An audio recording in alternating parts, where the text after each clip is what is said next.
Salam semua para tetua, jumpa lagi bersama Mimin, di channel Alurmu.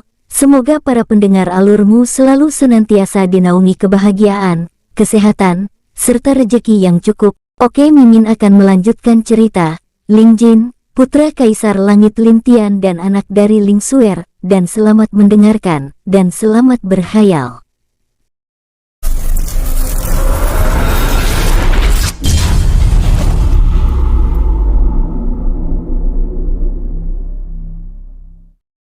Seminggu setelah kunjungan Kaisar Han Wu di Sekte Pedang Langit, siang hari itu, apa yang harus aku lakukan dengan uang-uang ini? Ling Jin duduk termenung di teras rumah. Matanya menatap sebuah kantong berisi uang koin di genggamannya. Uang itu diberikan oleh Kaisar Han Wu seminggu yang lalu. Tidak main-main, isinya sebanyak 10.000 koin emas. Uang terbanyak yang pernah Ling Jin lihat selama hidupnya. Menyebalkan sekali. Bagaimana aku bisa berlatih kalau pedangku patah? Terlihat Yin Meilin sedang berjalan menuju ke rumah sambil mengoceh. Tangan kanannya memegang sebilah pedang yang patah di bagian ujungnya. Ling Jin cepat-cepat memasukkan kantong uang itu ke dalam jubah hitamnya karena kalau tidak, bisa-bisa kantong uang itu langsung raib dari tangannya. Yin Meilin berjalan dengan cepat melewati Ling Jin tanpa menoleh sedikit pun, seakan-akan Ling Jin tidak ada. Brak, terdengar suara pintu rumah ditutup dengan keras. Ada apa dengan rubah cilik itu? Ling Jin bergumam heran dengan tingkah adiknya hari ini. Lalu dia beranjak masuk ke dalam rumah untuk menemui Yin Meilin. Di dalam kamar terlihat Yin Meilin sedang duduk meletakkan kepalanya dengan bertumpu kedua tangan di atas meja. "Hei Liner, kau kenapa?" tanya Ling Jin. Namun yang diajak bicara diam saja seolah-olah dia sedang sendirian di kamarnya itu. Ling Jin melihat sebilah pedang yang patah di bagian ujungnya tergeletak di atas meja. "Pedangmu kenapa bisa patah?" Ling Jin bertanya lagi kepada Yin Meilin. "Tadi habis aku gunakan untuk memotong-motong seorang anak laki-laki yang cerewet," jawab Yin Meilin tanpa menoleh ke arah Ling Jin. Gluk, Ling Jin menelan ludahnya merasa ngeri. Padahal kan sedikit lagi aku menguasai elemen esku dengan baik menggunakan pedang. Tapi baru saja pedangku mengeluarkan energi es, pedangku tiba-tiba patah. Yin Meilin menerocos dengan sangat cepat kemudian dia duduk menegakkan tubuhnya, matanya memandangi pedangnya yang kini telah patah dengan wajah yang sangat kusut. Kata Bibi Yin, "Aku belum bisa mengontrol kiku dengan baik. Energi yang aku keluarkan terlalu besar untuk pedang itu," imbuhnya. "Kakak, bagaimana ini? Aku tidak bisa berlatih pedang lagi," Yin Meilin berkata dengan mengibah. Kedua mata indahnya terlihat sembab kemerahan. "Kau ini bicara apa? Tidak mungkin Bibi Yin membiarkanmu tidak berlatih hanya gara-gara pedangmu patah. Dia pasti akan meminjamimu pedang. Lagi pula kau itu kan rubah kesayangannya," jawab Ling Jin. Tiba-tiba saja, Ling Jin mendapat sebuah ide. "Liner, ayo ikut kakak sekarang," Ling Jin berkata sambil memakai kerudung jubahnya lalu menarik tangan Yin Meilin. Kakak mau membawaku kemana?" tanya Yin Meilin. "Sudah jangan cerewet, pokoknya ikut saja," jawab Ling Jin sambil terus menarik tangan adiknya. Akhirnya Yin Meilin hanya bisa pasrah mengikuti kakaknya. Kini Ling Jin yang memakai jubah hitam berkerudung dan Yin Meilin telah sampai di depan sebuah bangunan besar dengan papan yang bertuliskan Serikat Dagang Tianyuan. Tempat itu merupakan tempat yang menjual pil, kitab teknik bela diri, senjata, informasi dan jasa pengantar. Serikat Dagang Tianyuan merupakan serikat dagang terbesar di benua tengah. Mereka memiliki banyak cabang. Bahkan juga memiliki beberapa cabang di 4 benua lainnya. Serikat Dagang Tianyuan berdiri sendiri. Dalam artian, mereka tidak terikat pada aliran putih, hitam maupun netral. Siapapun yang ingin menggunakan jasa mereka, akan mereka layani dengan baik. Serikat Dagang Tianyuan memiliki kultivator-kultivator hebat yang bekerja pada mereka. Bahkan pimpinan keamanan mereka berada di tingkat ranah pertapa tahap awal. Sebab itulah sekte-sekte aliran putih, hitam dan netral menaruh hormat pada mereka. "Kakak, kenapa kita ke sini? Yin Meilin akhirnya bertanya karena penasaran dengan apa yang akan dilakukan Ling Jin. Sudah, ikut saja, jawab Ling Jin singkat sambil berjalan masuk ke dalam ruangan tersebut. Selamat siang Tuan dan Nona muda, nama saya adalah Ming Mei, pelayan di ruangan Serikat Dagang Tianyuan. Apa ada yang bisa saya bantu? Seorang wanita muda menyapa mereka dengan ramah. Kami ingin membeli sebuah pedang, jawab Ling Jin. Apa? Membeli pedang? Memangnya kakak punya uang? Yin Meilin terkejut dengan tindakan Ling Jin. Namun Ling Jin tampak diam saja tak menghiraukan pertanyaan Yin Meilin.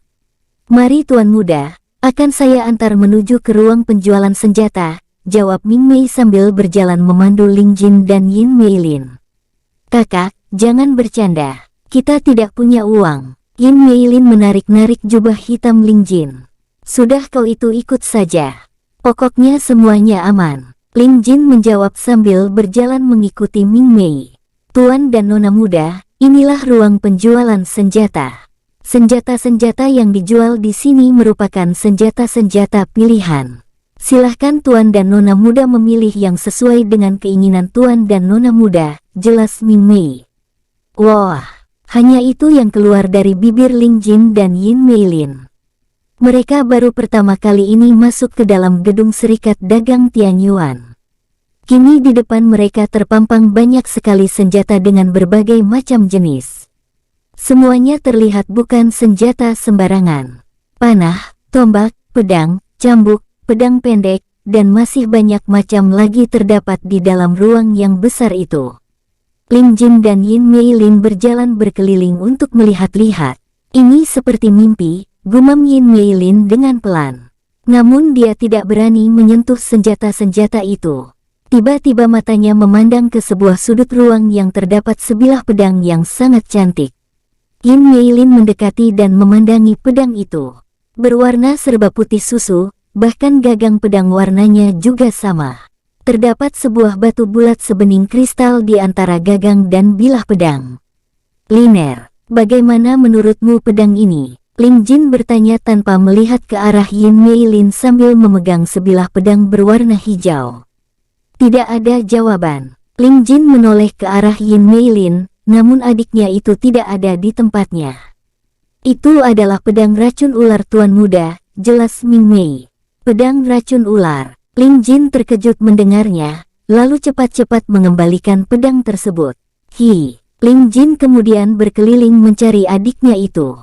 Tak lama akhirnya dia melihat adiknya sedang berdiri di sudut ruangan sambil melihat sebilah pedang dengan seksama. Tampaknya Liner menyukai pedang itu, gumam Ling Jin. Bibi, apa nama pedang yang sedang dilihat adik saya itu?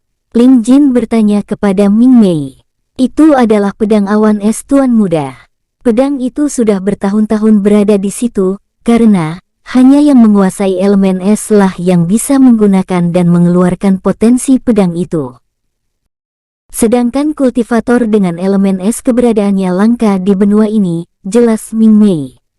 Berapa harganya bibi? Ling Jin bertanya lagi. Harga yang sebenarnya adalah 10.000 koin emas, tapi jika tuan muda berminat kami akan memberikan potongan harga menjadi 7.000 koin emas, jawab Ming Mei. Ayo belilah bocah tampan, dengan begitu aku akan mendapatkan untung sendiri sebesar 1.000 koin emas. Ming Mei membatin dengan licik. Tapi bibi, aku hanya bisa mengeluarkan 5.000 koin emas saja.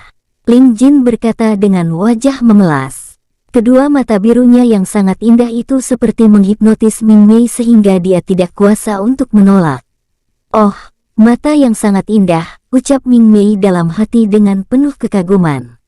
Baiklah tuan muda, tidak masalah. Ming Mei menjawab dengan sangat mantap. Baik, terima kasih bibi, ucap Ling Jin dengan wajah cerah. Tak lama berselang, akhirnya Ling Jin mengajak Yin Meilin menuju kasir untuk melakukan pembayaran. Kakak, untuk siapa pedang itu? Yin Meilin heran karena ternyata pedang putih tadilah yang dibeli Ling Jin. Namun, Ling Jin tetap diam saja. Tuan muda sesuai kesepakatan. 5.000 koin emas, kata Ming Mei. Yin Meilin berteriak karena terkejut mendengar harga pedang itu. Semua pengunjung sontak melihat ke arah mereka karena kaget. Kau bisa kecilkan suaramu tidak? Ling Jin berkata kepada Yin Meilin. Kemudian Ming Mei kembali menjelaskan, Tuan Muda, pedang ini adalah senjata tingkat langit kelas tinggi. Hao! Kali ini Ling Jin dan Yin Meilin berteriak serempak karena sangat terkejut mendengarnya. Semua pengunjung menggelengkan kepala mereka melihat kelakuan dua bocah itu. Ada-ada saja. Bahkan pedang Bibi Yin adalah senjata tingkat langit kelas rendah. Yin Meilin membatin. Ling Jin sejenak menenangkan pikirannya dengan mengambil nafas dan mengeluarkannya secara perlahan. Huf, Tuan Muda, pedang awan es adalah pedang yang dimiliki oleh seorang kultivator yang sangat kuat yang berasal dari benua selatan di zaman dulu. Konon jika potensi tertinggi dari pedang ini keluar, pedang ini bisa terbang dengan sendirinya. Ming Mei menjelaskan kembali. Ling Jin menganggukkan kepala. Tidak kusangka ada pedang yang hebat seperti itu Bibi, ucap Ling Jin. Ming Mei mengangguk sambil tersenyum dan membatin, ayo cepat bayar bocah tampan.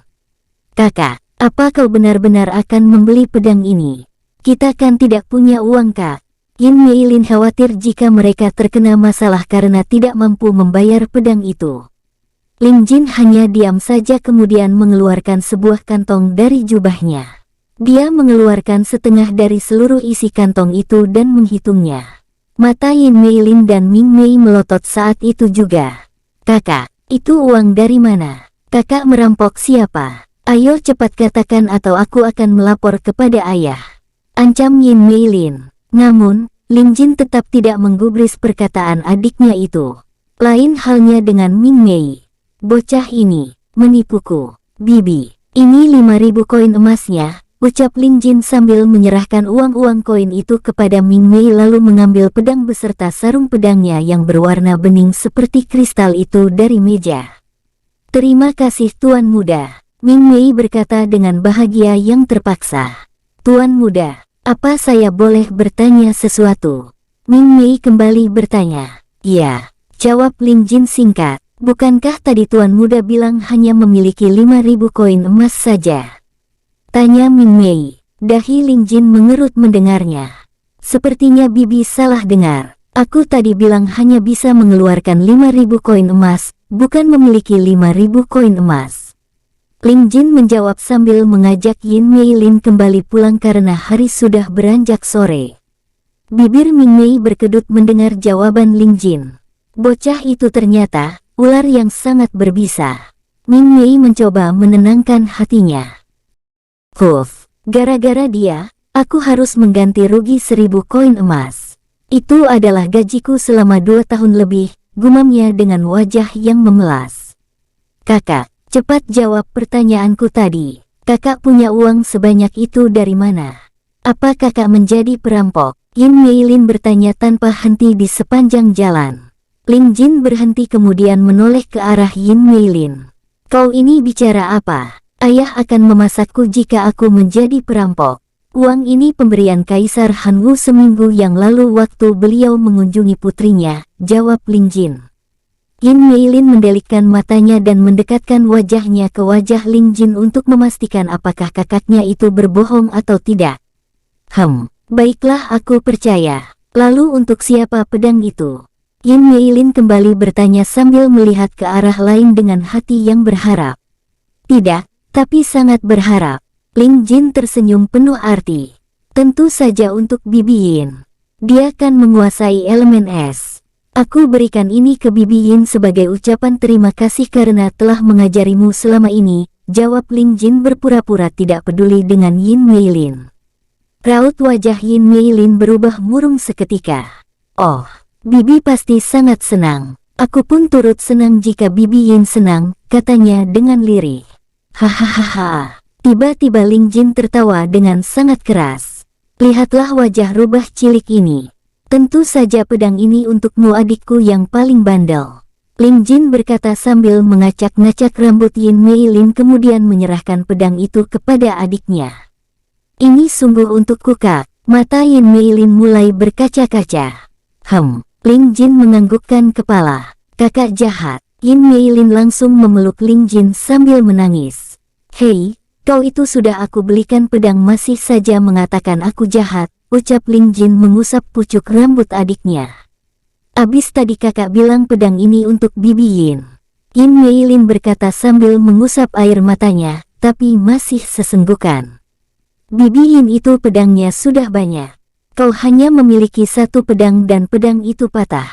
Kakak mana yang tidak sedih melihat pedang adik tercintanya patah, ucap Ling Jin. Terima kasih kakak. Yin Meilin merasa sangat senang. Ling Jin hanya menggelengkan kepalanya dan ikut senang melihat adiknya bahagia. Ya sudah, mari kita pulang. Hari sudah sore. Kakak, aku mau manisan. Baik, sebelum pulang kita beli manisan terlebih dahulu. Yeay, kakakku memang yang terbaik, ucap Yin Meilin dengan sangat bahagia. 3 minggu setelah Ling Jin membelikan pedang awan es, Yin Meilin selalu ceria. Bahkan tetua Yu Yin mengagumi pedang itu. Dengan pedang awan es, Yin Meilin bisa berlatih menyalurkan energi kinya sesuka hati ke dalam pedang tersebut, karena pedang awan es lebih dari kuat untuk menopang energi Ki Yin Meilin. Pagi itu Ling Jin berjalan dengan gontai menuju dapur untuk membantu pekerjaan ayahnya. Sesampainya di dapur, dia tidak mendapati ayahnya di sana. Lalu dia menghampiri Bao Chun yang sedang membuat api untuk memasak sayur. "Chun, kau lihat ayah tidak?" tanya Ling Jin. Paman Bing dipanggil Patriark ke aula sekte. Bao Chun menjawab sambil beralih untuk mengiris sayuran. "Ke aula? Ini aneh. Memangnya ada perlu apa ayah sampai harus ke aula Chun?" Ling Jin bertanya lagi. Bao Chun hanya mengangkat bahunya sambil terus mengirisi sayuran tanda dia tidak tahu mengenai hal itu. Akhirnya Ling Jin beranjak keluar dari dapur dan menuju ke aula sekte. "Kita beralih ke ayah Ling Jin, tetua alurmu. Kau tahu kenapa kau aku panggil ke sini?" Patriark Mubai bertanya kepada Liu Bing. Di aula tersebut juga hadir tetua Wen Li dan tetua Tang Zu. "Mohon maaf saya tidak tahu Patriark," Liu Bing menjawab sambil membungkukkan badan. "Apa kau tahu saat kedatangan Kaisar Han Wu 1 bulan yang lalu, anakmu itu berbuat ulah?" tanya Patriark Mubai lagi. "Maaf Patriark, saya benar-benar tidak tahu akan hal itu.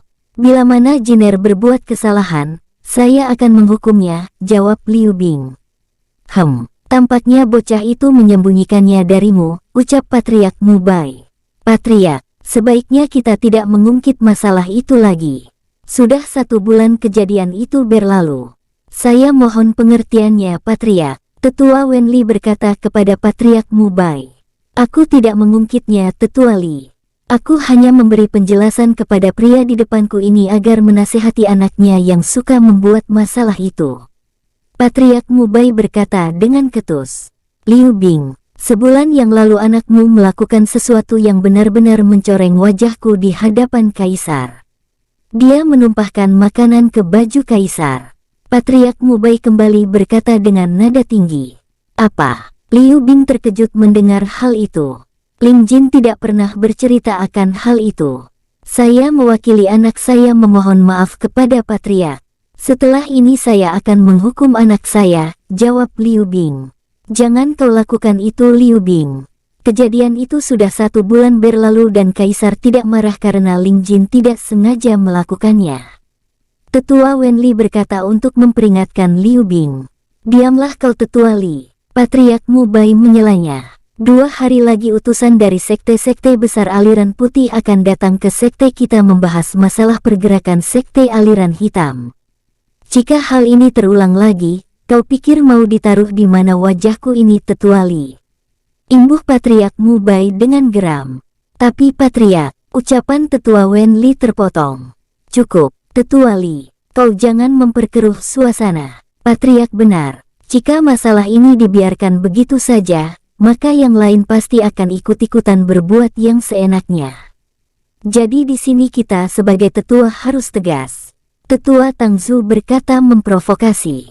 "Liu Bing, peringatkan anakmu untuk tetap berada di rumah selama pertemuan dengan utusan sekte-sekte besar aliran putih. Jika aku melihat dia berkeliaran di sekitaran sekte, kaulah yang pertama kali aku cari." Patriark Mubai berkata dengan nada tinggi.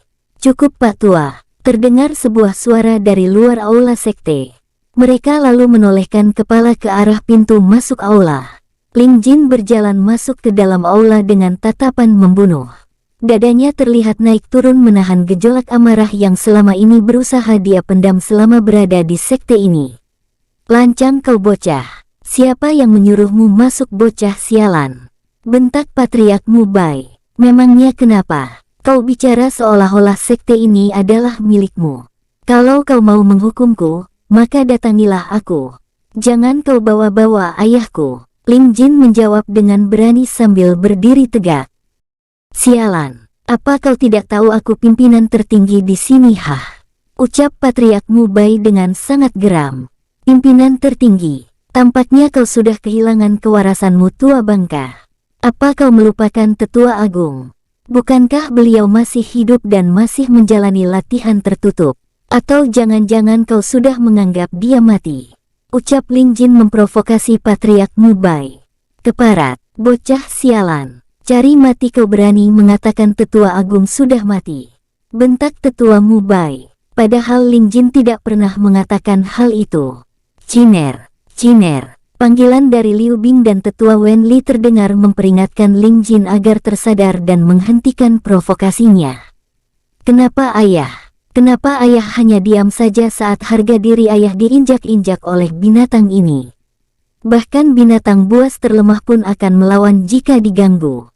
Tapi kenapa ayah hanya diam saja? Apa ayah tidak memikirkan bagaimana perasaanku dan Liner saat melihat ayah direndahkan orang lain? Apa ayah tidak pernah memikirkan hal itu ayah? Ling Jin berkata dengan derai air mata yang membanjiri kedua pipinya yang halus. Nafasnya memburu saat mengungkapkan perasaan yang selama ini dia pendam. Ayah, apa ayah tahu saat setiap malam aku dan Liner keluar ke belakang rumah? Liner selalu mengeluarkan keluh kesahnya padaku. Dia tidak pernah lupa mengatakan jika hatinya merasa sakit melihat ayah direndahkan orang lain. Liner selalu menangis saat mengatakannya. Seandainya aku punya kemampuan, akan aku bunuh pria tua keparat ini untuk ayah. Tapi nyatanya aku adalah sampah ayah. Sampah yang hanya bisa membebanimu, imbuh Ling Jin sambil terus menangis. Ciner, Liner, anakku. Liu Bing menangis saat itu juga dengan menjatuhkan kedua kakinya. Maafkan ayah nak. Tetua Wen Li yang melihat adegan itu tak kuasa menahan tangis. Bajingan keparat, kau pikir kau punya kemampuan untuk membunuhku? Hah? Akan aku tunjukkan apa itu rasa sakit. Teriak Patriark Mubai, lalu dia mengarahkan telapak tangannya ke arah Ling Jin. Energi angin berbentuk tombak melesat dan menghantam tubuh Ling Jin.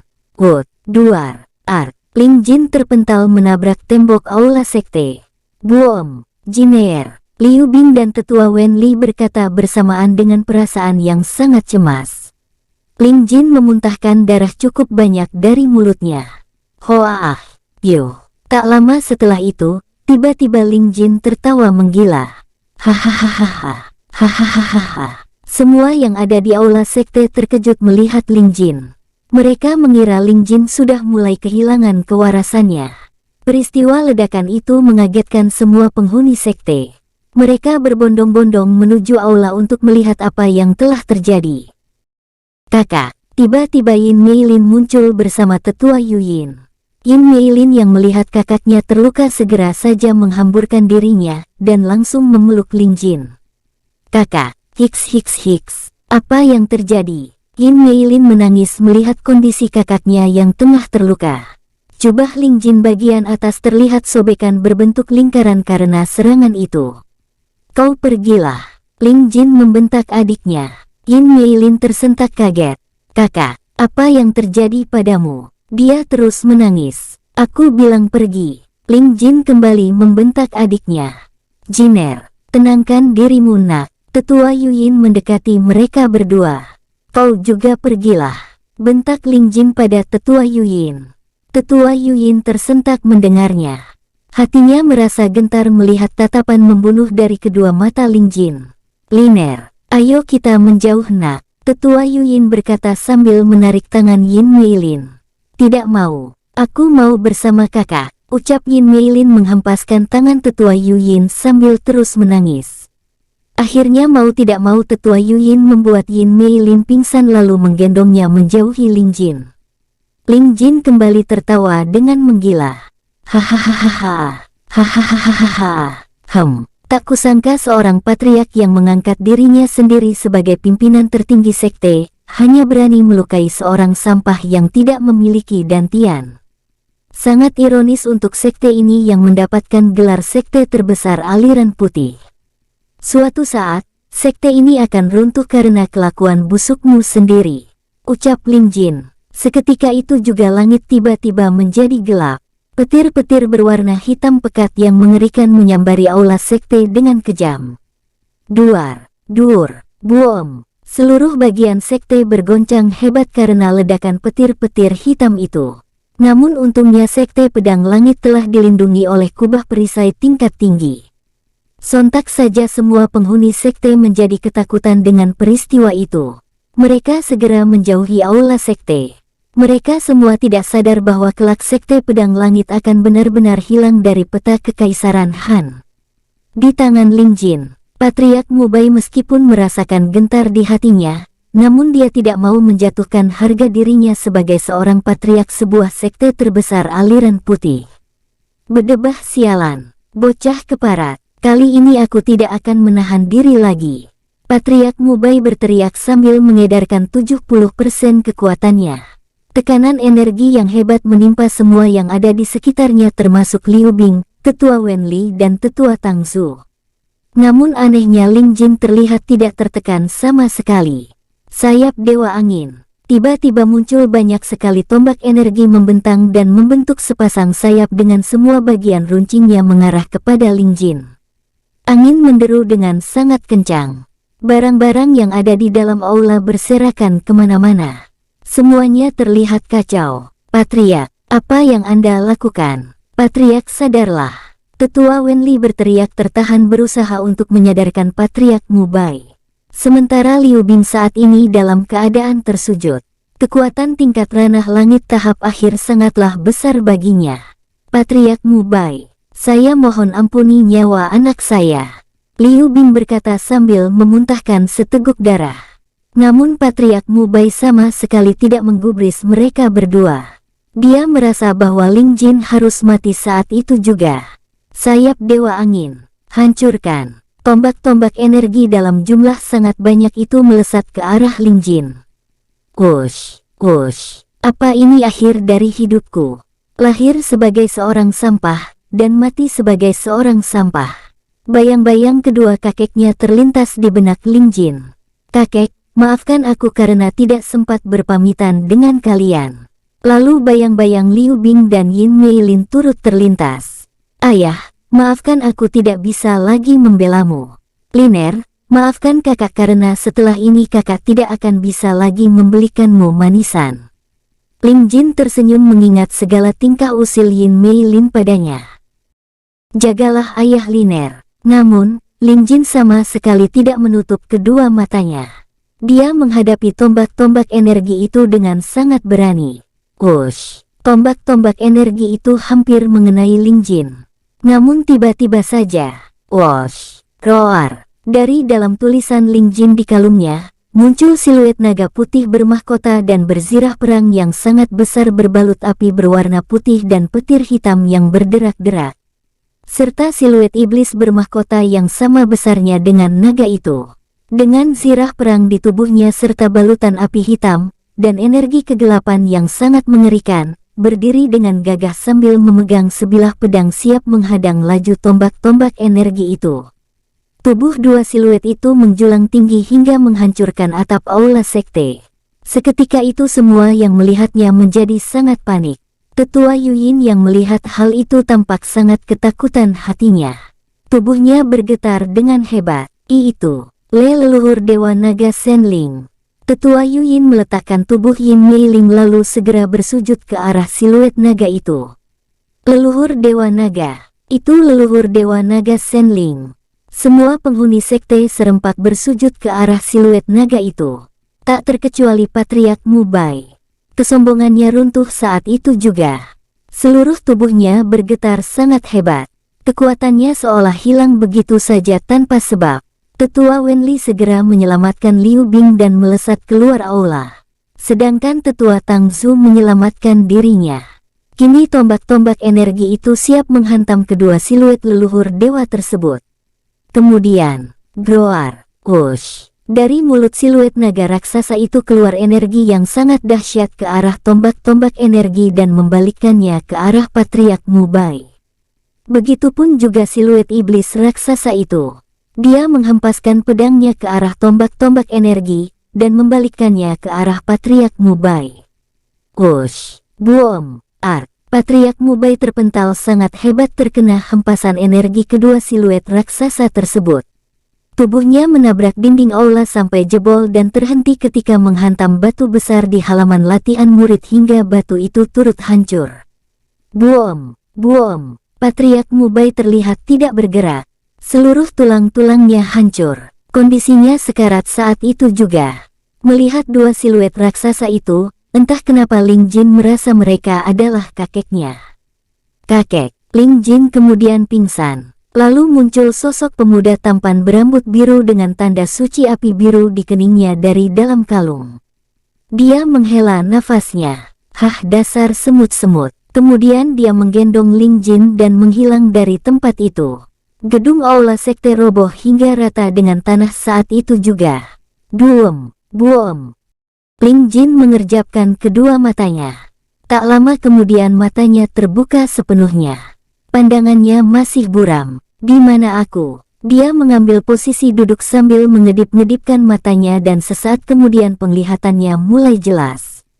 Saat ini Ling Jin sedang duduk di atas sebuah batu persegi panjang.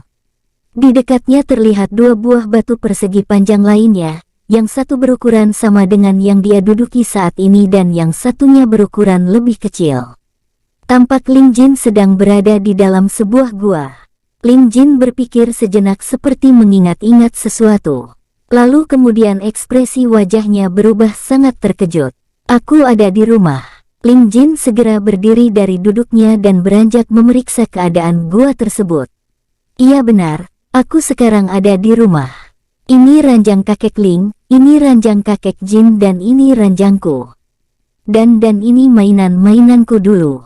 Tampak beberapa mainan berbentuk berbagai macam binatang buas yang terbuat dari kayu buatan kakeknya Mo Jin masih terjejer dengan rapi di tempatnya. Apakah ini mimpi? Ling Jin mencubit pipinya sendiri. Au, ini nyata. Ini nyata. Aku tidak sedang bermimpi. Aku sudah pulang. Hahaha. Aku pulang. Ling Jin berteriak kegirangan karena saat ini dia sudah kembali ke rumahnya yang dulu. Tak lama kemudian, dia teringat sesuatu. Kakek, kalian di mana? Ling Jin beranjak keluar gua sambil memanggil-manggil kedua kakeknya dengan wajah tampannya yang masih ceria dan senyuman yang masih mengembang. Kakek, sesampainya di mulut gua, dia melihat sosok berambut biru tengah duduk membelakanginya. Sosok itu seperti sedang membakar sesuatu. Kemudian sosok itu berdiri dan menghadap ke arahnya. Pemuda tampan berambut biru dengan tanda suci api biru di keningnya melihat ke arah Ling Jin dengan senyuman hangat terukir di wajahnya. Hai Jin. Ling Jin terkejut sekaligus senang melihat siapa sosok yang ada di hadapannya saat ini. Long. Hahaha. Dia segera menghampiri pemuda itu yang tak lain adalah King Long dengan sangat senang dan memeluknya. Akhirnya aku menemukanmu Long. Hahaha. Sebenarnya King Long tidak pernah jauh dari Ling Jin karena selama ini dia berada di dalam kalung Ling Jin. Bagaimana kabarmu Long? Aku pikir aku tidak akan bisa bertemu lagi denganmu, Ling Jin berkata dengan mata indahnya yang mulai berkaca-kaca. Duduklah dulu, aku sedang membakar binatang buas. Kita bicara sambil makan, jawab King Long. Ling Jin pun kini duduk di depan King Long sambil memegang daging binatang buas yang masih setengah matang dan membakarnya di atas api unggun. Oh ya, kakek di mana Long? Ling Jin kembali bertanya sambil membalikkan daging bakarnya. Kau ini, pertanyaan yang tadi saja belum aku jawab, sekarang sudah ada pertanyaan baru lagi. Kau mau tanya yang mana dulu? King Long balik bertanya. Kakek, jawab Ling Jin singkat. Bibir King Long berkedut mendengarnya. Anak ini, Jadi di mana kakekku Long? Ling Jin kembali bertanya. Kedua kakekmu saat ini sedang menjalani misi yang diberikan oleh guru mereka dan sampai kapan aku juga tidak tahu. Mereka bilang jika misi itu sudah selesai, mereka akan kembali. King Long menjelaskan kepada Ling Jin. Kenapa kakek tidak mengajakku? Lalu kejadian aku pingsan waktu itu. Tanya Ling Jin. Itu karena mereka tidak ingin terjadi suatu hal yang buruk kepadamu karena ini merupakan tugas yang berat. Dan kejadian kau pingsan itu sebenarnya kakekmu lah yang melakukannya, ucap King Long. Tapi kenapa Long? Ling Jin kembali bertanya. Memangnya kalau tidak seperti itu kau mau ditinggal oleh mereka? Sahut King Long. Hehehehe. Ling Jin nyengir. Long, aku ingin sekali bisa menjadi kultivator hebat seperti kakek.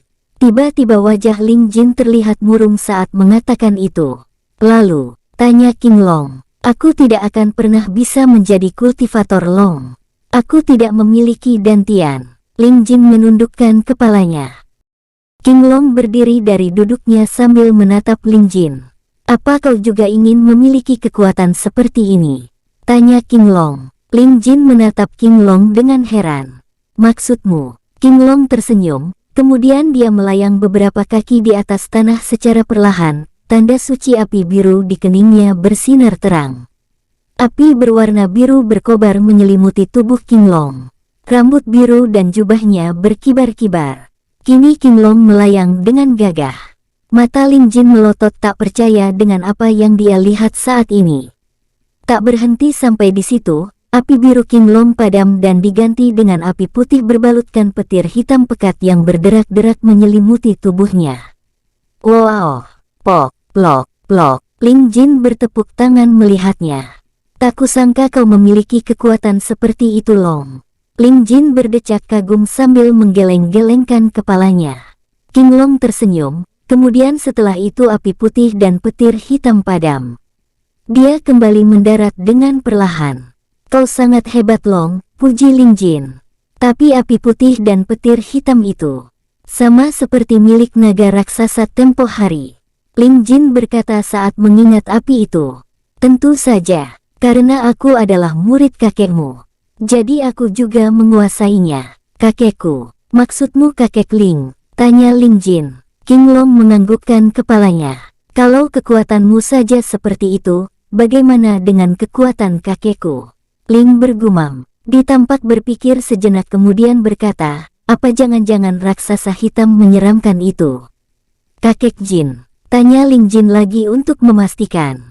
King Long kembali menganggukkan kepalanya lalu menjawab, benar Jin, dua raksasa itu adalah sebagian kecil dari kekuatan kedua kakekmu.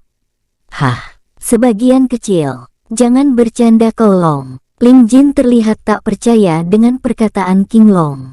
Jin, kekuatan kedua kakekmu sangatlah hebat. Bahkan jika mereka mau, mereka bisa menghancurkan dunia tengah ini semudah membalikkan telapak tangan mereka. King Long menjelaskan. Ling Jin manggut-manggut mendengar perkataan King Long. Apa kedua kakekku lebih hebat dari tetua agung sekte pedang langit? Tanya Ling Jin. Semut itu. Dia sama sekali tidak pantas untuk dibandingkan dengan kedua kakekmu, jawab King Long. Ling Jin mendelikkan matanya. Memangnya kau sudah pernah bertemu dengan tetua agung itu? Ling Jin ragu dengan perkataan King Long. Tentu saja belum, tapi dengan kesadaran spiritualku, aku bisa mengetahui seperti apa dia. Rambutnya putih sebahu, jenggot berwarna putih panjang dan alisnya juga berwarna putih. Usianya 120 tahun. Saat ini dia masih menjalani latihan tertutup.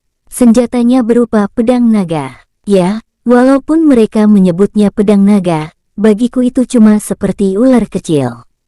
King Long menjawab dengan panjang lebar. Plok, pok, plok, kau benar Long. Ling Jin berkata sambil kembali bertepuk tangan. Nah, bagaimana? Apa kau juga mau memiliki kekuatan seperti kedua kakekmu? King Long kembali mengulangi pertanyaannya. Tentu saja aku mau, bahkan sangat mau. Tapi aku tidak memiliki dantian Long. Aku hanyalah sampah. Patriark tua bangka itu saja juga bilang jika aku tidak memiliki dantian. Ling Jin menjawab sambil menundukkan kepalanya.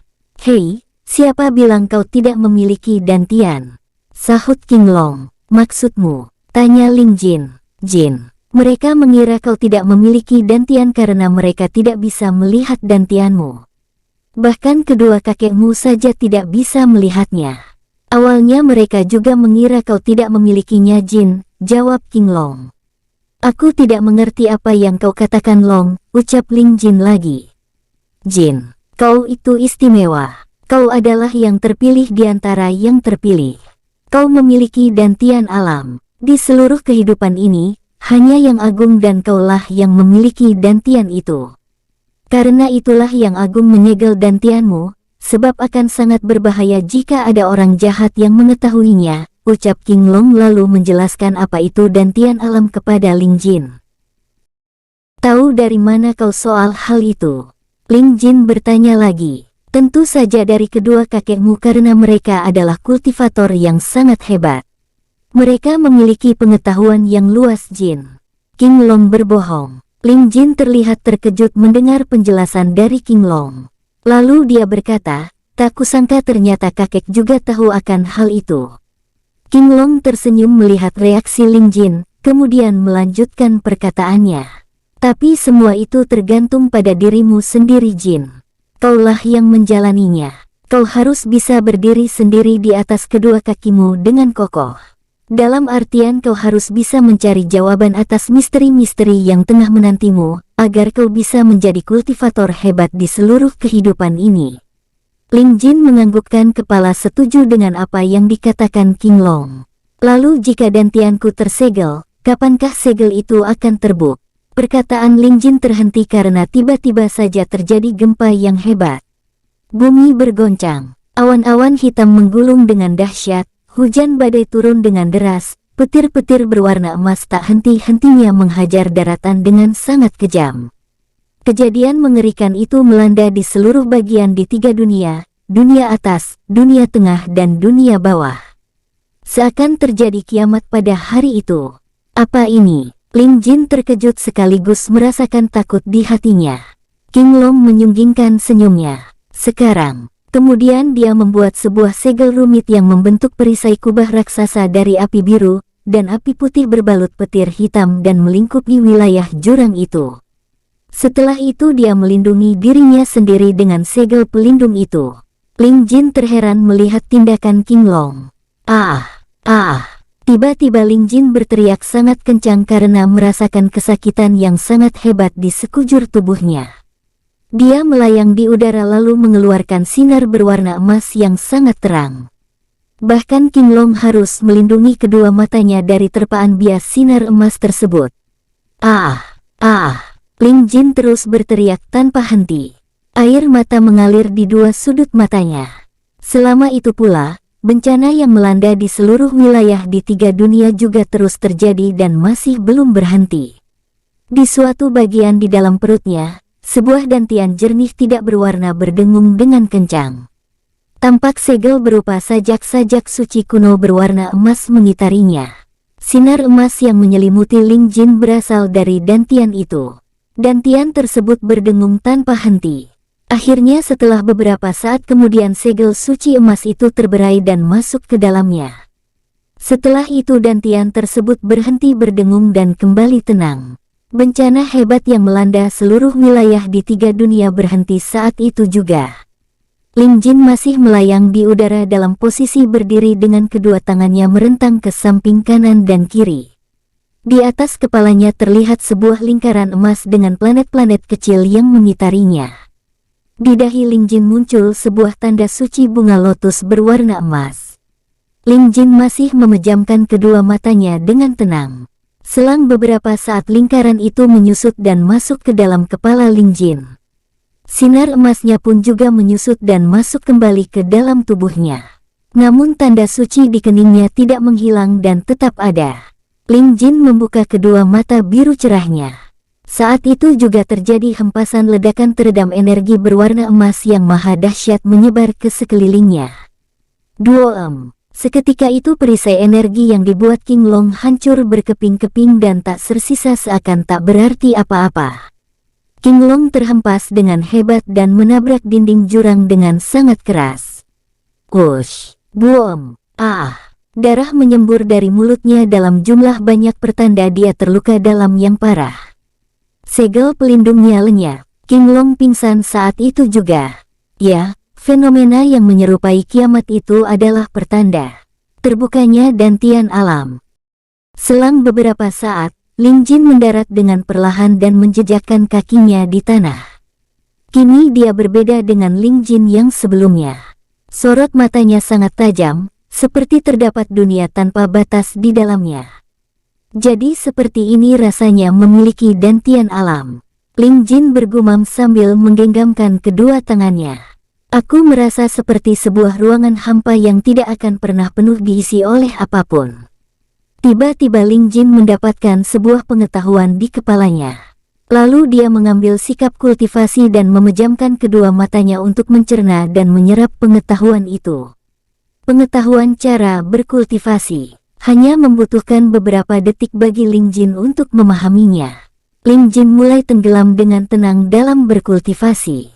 Perlahan lingkaran emas dengan planet-planet kecil yang bergerak mengelilinginya kembali muncul di atas kepalanya. Lalu tiba-tiba kumpulan energi dalam jumlah melimpah muncul dari langit kemudian masuk ke dalam lingkaran emas dan diteruskan ke dalam dantian alam.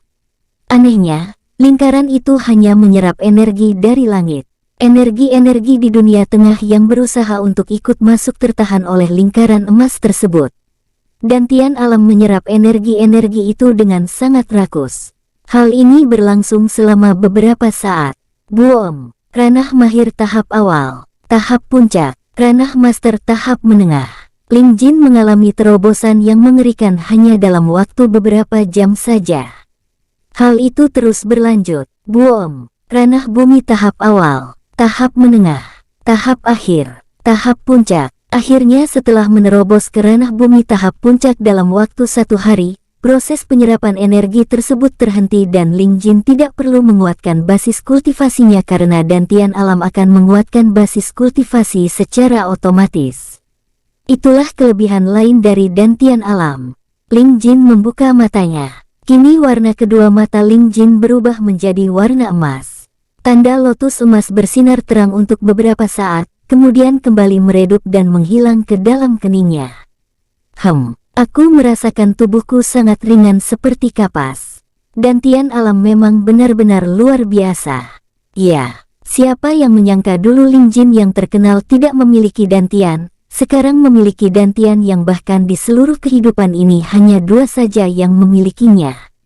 Lin Jin dan Yang Agung. Lin Jin menghembuskan nafasnya. Fiuh, dantian alam memang benar-benar mengerikan. Hanya dalam waktu 1 hari aku berhasil mencapai pendekar bumi tahap puncak. Baru sebentar Lin Jin selesai berkultivasi, sebuah pengetahuan muncul kembali di kepalanya.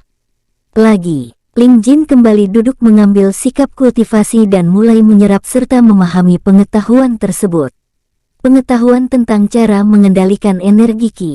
Setelah beberapa saat dia membuka matanya kembali. Senyuman kecil tersungging di bibirnya. Jadi seperti itu caranya. Baiklah, akan aku coba untuk mengeluarkan elemen. Lin Jin memejamkan matanya dan mulai memikirkan elemen petir, tidak berhasil. Elemen api, tidak berhasil. Elemen air, tidak berhasil. Kegagalan itu terus berlanjut. Setelah beberapa waktu, dia kembali membuka matanya. Kenapa seperti ini? Bukankah seharusnya aku bisa mengeluarkan elemen hanya dengan memikirkannya saja? Apakah ada yang salah? Lin Jin merasa heran dengan kejadian ini. Merasa tidak mendapat jawaban, akhirnya dia berdiri dan memeriksa keadaan jurang. Semuanya terlihat porak-poranda. Untungnya gua tempat tinggalnya bersama kedua kakeknya dulu tidak hancur. Hanya kondisi mulut gua hampir tertutup oleh reruntuhan bebatuan. Kemudian matanya menatap ke suatu bagian area jurang. Long, teriak Lin Jin. Lin Jin kaget dan berteriak melihat keadaan King Long yang tergeletak dalam keadaan pingsan. Dia buru-buru menghampiri King Long. Long, apa yang terjadi denganmu? Lin Jin berkata sambil menepuk-nepuk pipi King Long. Dia terlihat begitu cemas saat ini. Ling Jin mengangkat tubuh King Long dan beranjak menuju gua. Dengan sekali kibasan tangannya, batu-batu yang hampir menutupi gua terhempas dari mulut gua tersebut. Kemudian dia membawa King Long masuk dan meletakkannya di tempat tidur batu. Long, sadarlah Long. Ling Jin kembali berusaha menyadarkan King Long. Terlihat bercak darah terdapat di jubah King Long. Ling Jin kemudian mengedarkan kesadaran spiritualnya dan meletakkan dua jari telunjuk dan jari tengahnya di kening King Long. Ling Jin melakukan hal ini menuruti kehendak pikirannya. Bunga lotus emas di keningnya muncul kembali dan bersinar. Dua jari Ling Jin mengeluarkan cahaya berwarna emas kemudian masuk melalui kening dan menyebar ke seluruh tubuh King Long. Wajah King Long yang semula pucat kembali segar dan luka-luka di bagian dalam tubuhnya sembuh saat itu juga. Setelah itu Ling Jin menyudahi proses penyembuhan itu. Tak lama kemudian mata King Long terbuka secara perlahan. Kau sudah sadar Long. Ling Jin terlihat senang King Long sudah sembuh. King Long bangun dan mengambil posisi duduk. Jin, apa yang terjadi denganku? Ling Jin menjawab, aku menemukanmu tergeletak pingsan Long. King Long kemudian tampak sedang berpikir. Sepertinya ini karena proses terbukanya segel dan Tianmu Jin. Tak kusangka efeknya sangat mengerikan. Aku baru pertama kali ini terkena hempasan energi dan langsung pingsan seketika. Ternyata seperti itu, sangat mengerikan. Tapi yang terpenting kau sudah sadar sekarang, ucap Ling Jin. King Long mengangguk. Jin, kekuatanmu? King Long bertanya. Hehehehe. Tebak sekarang aku berada di tingkat apa? Ling Jin balik bertanya. King Long hanya mengangkat kedua bahunya. Aku tidak tahu tingkatan kultivasi di sini Jin. Guru tidak pernah memberitahukanku akan hal ini. Selama ini aku dilatih guru secara tertutup. King Long berbohong. Ling Jin menghela nafasnya. Dasar kakek. Lalu dia mulai menjelaskan tingkatan-tingkatan kultivasi di dunia tengah. King Long manggut-manggut mendengarkan penjelasan Ling Jin. Dan sekarang kau berada di tingkat ranah Raja Dewa tahap awal Long sedangkan aku ranah bumi tahap puncak. Dengan kata lain, di seluruh dunia tengah ini kaulah yang paling kuat. Ling Jin kembali menjelaskan. Dengan kekuatan lingkaran emas yang ada di atas kepalanya, Ling Jin dapat mengetahui tingkatan-tingkatan kultivator yang berada di atasnya. Lingkaran itu bernama Seng Huo Quan, sumber segala pengetahuan dan segala kekuatan. Namun tetap saja, Ling Jin belum mampu untuk menyerap semua pengetahuan-pengetahuan itu, karena masih ada banyak sekali pengetahuan yang tidak mampu untuk ditopang oleh kekuatan tubuh, jiwa dan pikiran Ling Jin. Dengan kata lain, saat ini dia hanya mampu menyerap pengetahuan-pengetahuan dasar yang ada di dalam Seng Huo Quan. King Long mengangguk mendengar penjelasan Ling Jin. Tak akan lama lagi gelar itu akan jatuh ke tanganmu Jin, ucap King Long. Namun bagiku saat ini kaulah yang terkuat Long.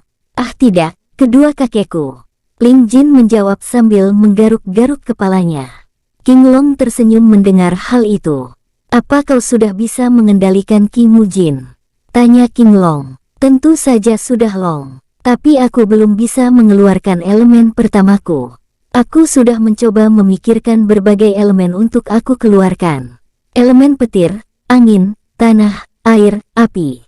Namun tidak bisa Long. Apa sesulit itu untuk mengeluarkan satu elemen pertama? Tanya Ling Jin. King Long berpikir dengan memegang dagunya dan berjalan mondar-mandir sambil bergumam, ini aneh. Seharusnya tidak akan sesulit itu.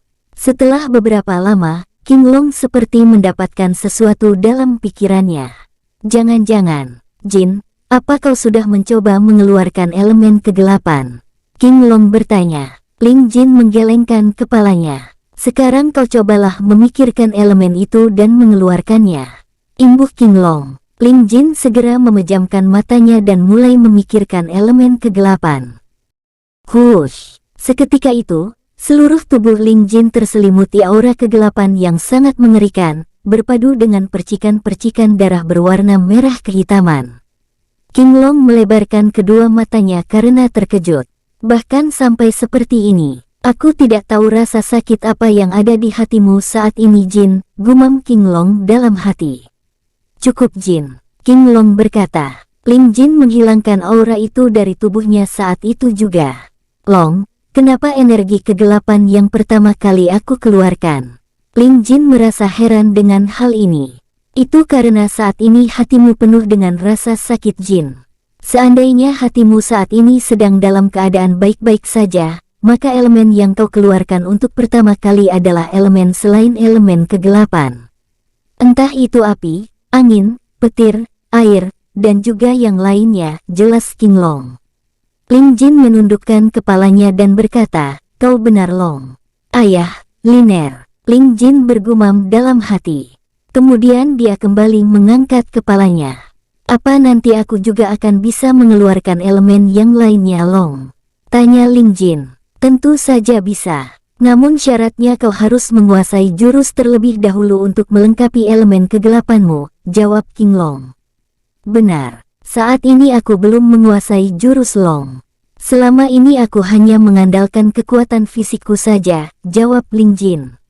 King Long menyunggingkan senyumannya. Aku tahu kitab yang cocok untukmu Jin, ucap King Long dengan tersenyum. Jin, apa kau tahu kedua kakekmu meninggalkan banyak barang untukmu? King Long bertanya kepada Ling Jin. Barang apa Long? Tanya Ling Jin dengan sangat kebingungan. Sebelum mereka pergi, mereka memasukkan banyak barang ke dalam kalungmu untuk kau pergunakan, jawab King Long. Ling Jin mengerutkan keningnya. Kenapa aku tidak pernah tahu sebelumnya? Aku hanya tahu kalung ini berisi jubah hitam. Ling Jin berkata sambil memegangi kalungnya. Tentu saja kau belum mengetahuinya karena sebelumnya kau tidak punya kesadaran spiritual. King Long berkata sambil menggelengkan kepalanya. Nah, sekarang kau coba lihat ke dalam kalungmu, imbuh King Long. Ling Jin mengedarkan kesadaran spiritualnya ke dalam kalung tersebut. Tak lama kemudian dia tampak terkejut. Wah, ternyata selain jubah, kakek juga meninggalkan 2 buah kitab dan sebuah cincin. Selain itu juga terdapat banyak sekali pil-pil yang menggunung Long, kata Ling Jin. King Long menganggukkan kepalanya. Keluarkan 2 kitab itu dari kalungmu Jin, ucap King Long. Ling Jin menuruti perkataan King Long. Dia mengeluarkan 2 buah kitab itu dari dalam kalungnya. Lalu kitab-kitab tersebut keluar dan melayang di hadapan mereka berdua. Satu kitab berwarna putih dengan motif naga berwarna emas seperti sedang melilit kitab itu.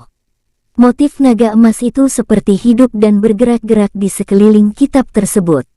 Sedangkan kitab yang satunya berwarna hitam pekat dengan motif berbentuk akar-akar rumbat menyelimutinya. Motif tersebut mengandung aura kegelapan yang sangat pekat. Sama seperti motif naga emas, motif akar itu terlihat hidup dan bergerak-gerak seperti sekumpulan ular-ular kecil. Kitab-kitab ini, kitab apa Long? Ling Jin bertanya kepada King Long. Dia merasa sedikit ngeri dengan kedua kitab tersebut. Yang ini adalah kitab Dewa Naga peninggalan Guru Ling. Sedangkan yang satu ini adalah kitab Dewa Iblis peninggalan kakek Momo Jin, jelas King Long sambil menunjuk kedua kitab itu satu persatu. Ling Jin manggut-manggut mendengar penjelasan King Long.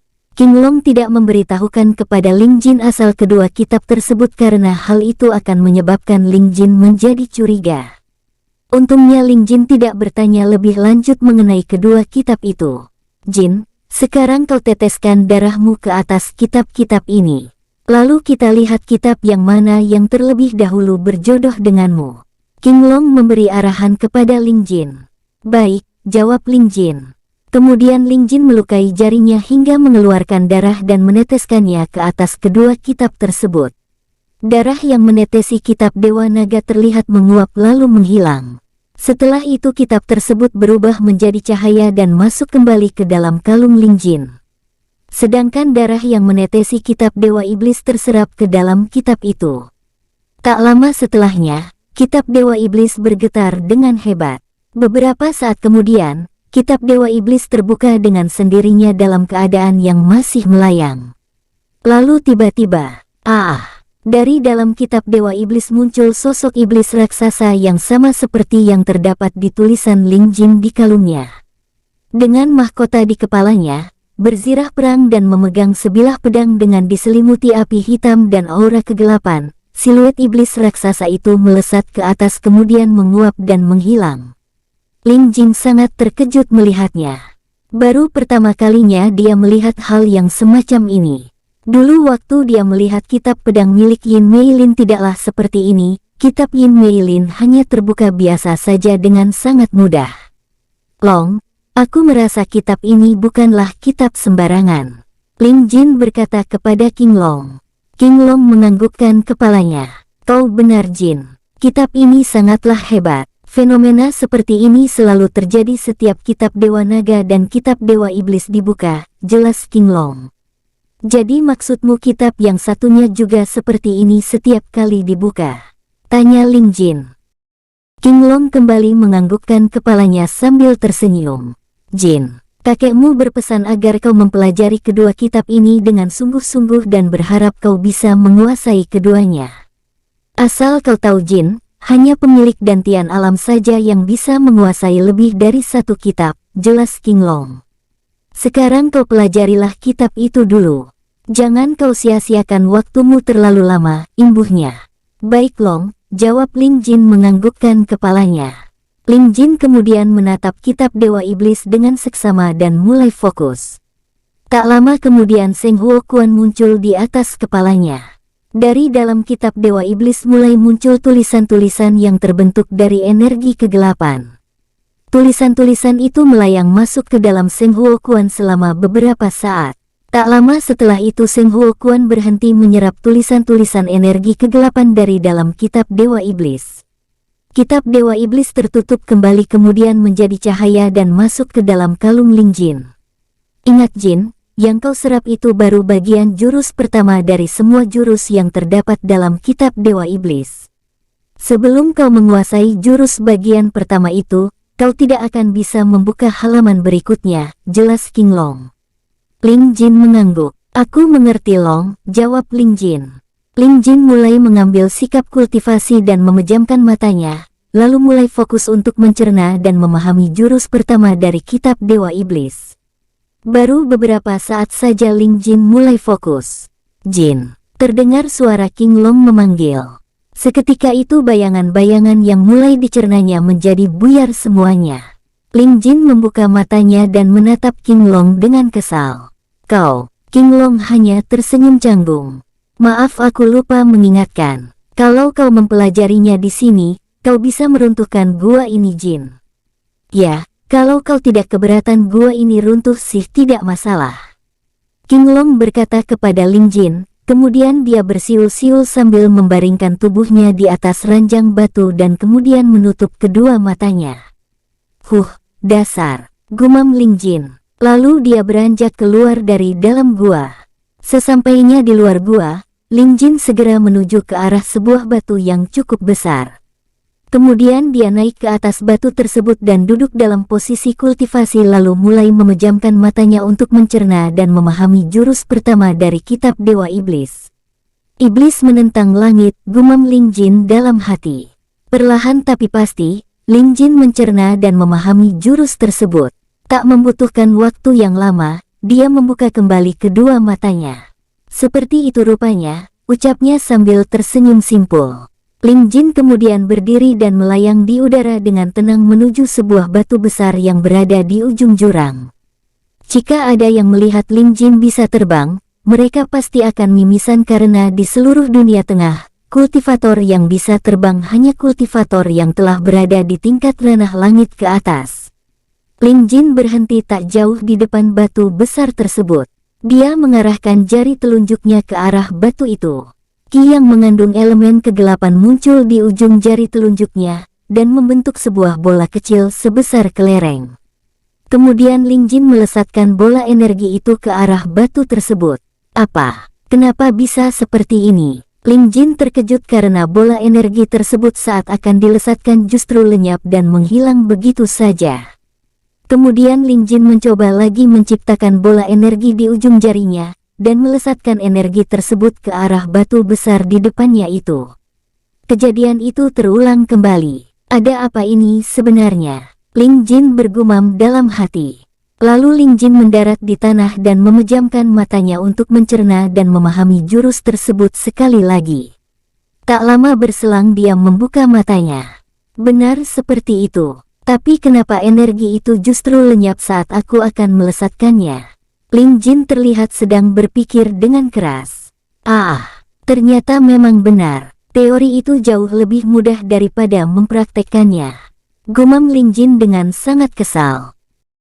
Bersambung, sampai ketemu di episode selanjutnya. Semoga kalian semua selalu terhibur, dan terima kasih.